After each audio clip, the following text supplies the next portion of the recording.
우리 이삿짐을 쌀 때요. 지금 집에 있는 가구는 하나도 못 들고 가요. 다 팔아서 현금화한 다음에 새집 가서 새 가구 다시 다 사세요. 이러면 여러분은 이사하시겠어요? 저는 너무 귀찮아가지고 웬만하면 그냥 살던 집 살 것 같아요.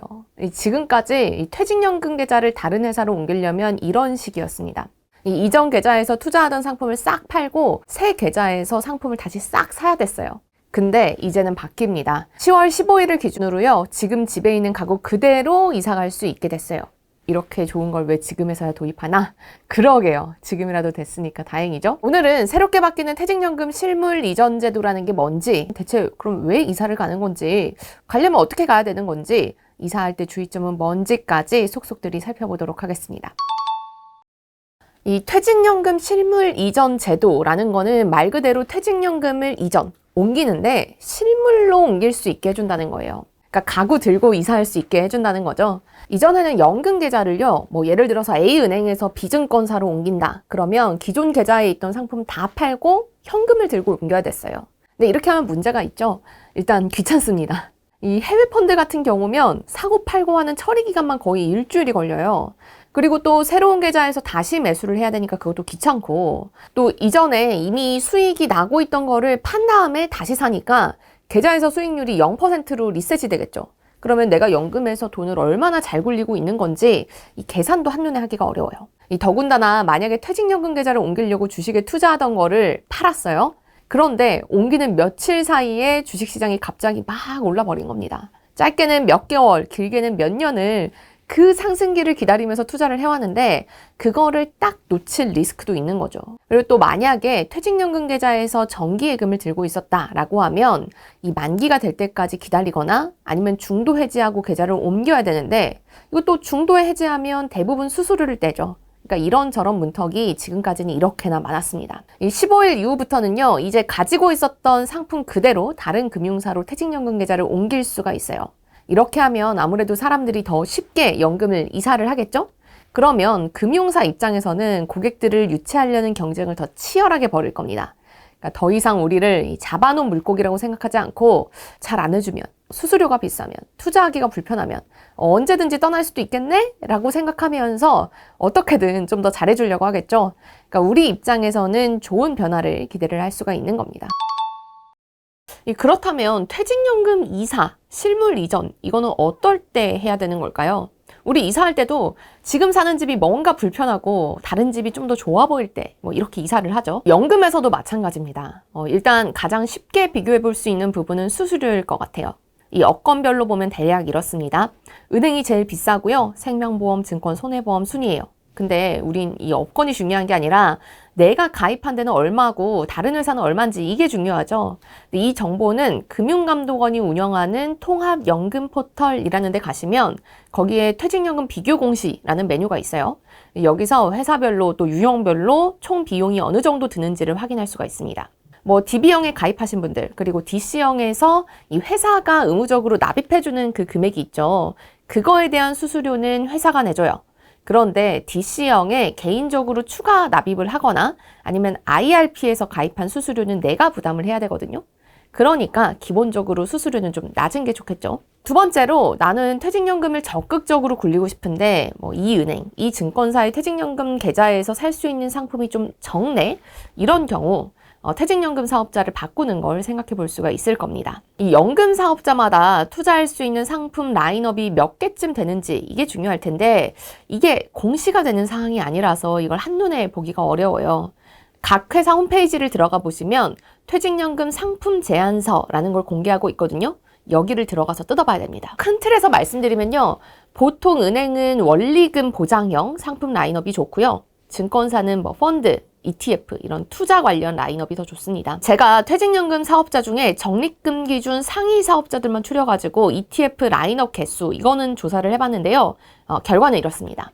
이 ETF만 놓고 봤을 때 은행 퇴직연금 계좌에서 매수할 수 있는 ETF는 대략 100개에서 140개 정도, 증권사의 경우는 600개에서 700개 가량 정도를 투자를 할 수가 있습니다.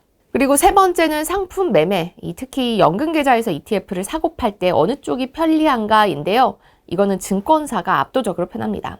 일단 은행은 주식을 실시간으로 사고 팔 수 있는 시스템이 없잖아요. 근데 반대로 증권사는 그 시스템이 본업이고요. 그러다 보니까 이 연금계좌에서 증권사를 통하면 장중에 실시간으로 ETF를 사고 팔 수 있는 데 비해서 은행은 주문을 모아놨다가 뭐 하루에 한 번, 두 번 이렇게 한꺼번에 처리를 합니다. 은행 중에 그나마 제일 빠르게 ETF를 매매할 수 있게 시스템을 갖춘 곳이 하나은행인데 여기도 주문을 넣으면 15분 뒤에 처리가 돼요. 그러니까 좀 적극적으로 ETF를 내가 사고 팔고 싶다라고 하는 분이면 이런 점도 고려를 해봐야겠죠. 그러면 내가 진짜 퇴직연금 이사를 가고 싶다라고 하면 어떻게 해야 될까요? 일단은 내 계좌에서 다른 계좌로 실물을 옮길 수 있는지 여부 이거를 먼저 따져봐야 됩니다. 왜냐면 모든 상품이 실물 이전이 되는 건 또 아니에요. 뭐 예금, 채권, ETF 이런 대부분 상품은 그대로 옮길 수 있긴 한데 이 리츠, 뭐 머니마켓 펀드, 뭐 주가 연계증권, ELS 이런 거는 지금처럼 상품을 팔아서 현금화를 하고 그 다음에 이전을 해야 됩니다. 그리고 더 중요한 점은요. 내가 옮기려는 회사가 지금 내가 보유하고 있는 상품을 취급하고 있어야 돼요. 그게 아니라면 이거 역시 팔고 그 다음에 현금으로 이사를 해야 됩니다. 근데 이거 하나하나 내가 다 따져보기는 어렵겠죠. 그래서 제도가 시행되는 15일부터는요. 각 금융사에서 실물 이전 가능 여부 사전 조회라는 서비스를 열어요. 사용 중인 은행이나 증권사 어플 아니면 홈페이지 들어가셔서 이 서비스를 통해서 조회를 해보고 어떤 거는 그대로 옮길 수 있고 또 어떤 거는 현금화해서 옮겨야 되는지 이걸 확인을 할 수가 있습니다. 또 유형에 따라서도 이사하는 방법이 다른데요. 일단 회사를 통해서 가입한 DC형 이거는 회사를 통해서 사업자를 바꿔야 됩니다. 이 사업자를 바꿀 때도요. 회사에서 선정한 퇴직연금 사업자 그 중에서 골라야 돼요. 사업자를 변경할 수 있는 시기는 회사마다 다르니까 회사 담당자한테 한번 문의를 해보시면 좋을 것 같습니다. 이 보통은 뭐 1년에 한두 번 정도 기간을 통해서 신청받는 회사가 많으니까요. 그것도 한번 확인을 해보시면 좋겠네요. 근데 DC형 말고 그냥 내가 직접 가입한 IRP라면 언제든 어느 사업자든 자유롭게 이동을 할 수가 있어요. 이전 신청은 적립금을 옮겨 받을 그 금융사에서 계좌를 만든 다음에 진행하면 됩니다. 이 퇴직연금 이사를 할 때 주의할 점도 몇 가지 짚어볼게요. 만약에 내가 지금 다니던 회사 그만뒀다. 그러면은 DC형에서 투자하던 거를 IRP 계좌로 옮겨야 되잖아요. 근데 이럴 때 바로 DC에서 IRP 타사로 옮기는 건 안 됩니다. DC는 DC끼리, IRP는 IRP끼리만 서로 타사로 옮길 수가 있어요. 근데 대신 우회로가 있기는 합니다. 이 같은 회사 아니라면 DC형에서 투자하던 거를 IRP 계좌로 그대로 옮길 수는 있거든요. 그러면 그 다음에 타사의 IRP 계좌를 터서 거기다 옮기는 거죠. 이건 가능합니다. 또 이 아까 모든 상품을 다 이사할 수 있는 건 아니다 이렇게 말씀드렸잖아요. 그러니까 이전하려는 회사에서 만약에 내가 가지고 있는 지금 상품을 취급하고 있지 않을 수가 있어요. 근데 그런 상품들은 직접 팔아야 됩니다. 근데 만약에 이거를 뭐 까먹고 안 팔고 가만히 놔뒀다. 그러면 이전 신청을 한 게 취소가 될 수도 있어요. 또 이전하는데 걸리는 기간 관련해서도 뭐 ETF 같은 경우는 현금화하는데 뭐 이틀 정도 걸리니까 빠른 편인데 이를테면 해외 주식형 펀드 같은 경우 이거 파는데 이틀, 뭐 현금화하는데 또 며칠 이렇게 해서 거의 일주일 넘게 걸리거든요. 이 경우에는 가장 늦게 걸리는 상품을 기준으로 일 처리가 되기 때문에 이 이전하는 기간이 좀 길어질 수가 있어요. 보통은 문제 없으면 3일째 이사를 마무리할 수 있는데 해외 펀드 같은 거 끼어 있다. 그러면은 일주일 이상 걸릴 가능성이 높습니다. 또 마지막으로 한 가지 더 짚자면요. 이 연금 저축 펀드 이거 있죠. 이거는 퇴직연금이 아니라서 이번에 시작되는 실물 이전 제도에는 포함이 안 됩니다. 여전히 계좌 바꾸려면 다 현금화하고 그 다음에 이사를 해야 돼요. 퇴직연금 가입한 곳이 만족스럽든 아니든 뭐 우리 이사가 쉬워진다 이거는 우리한테 정말 좋은 일인 것 같아요. 퇴직연금 관련해서 궁금한 점 있으시면 언제든지 댓글로도 남겨주시고요. 저는 다음에도 더 유용한 실전 재테크 영상으로 돌아오도록 하겠습니다. 감사합니다.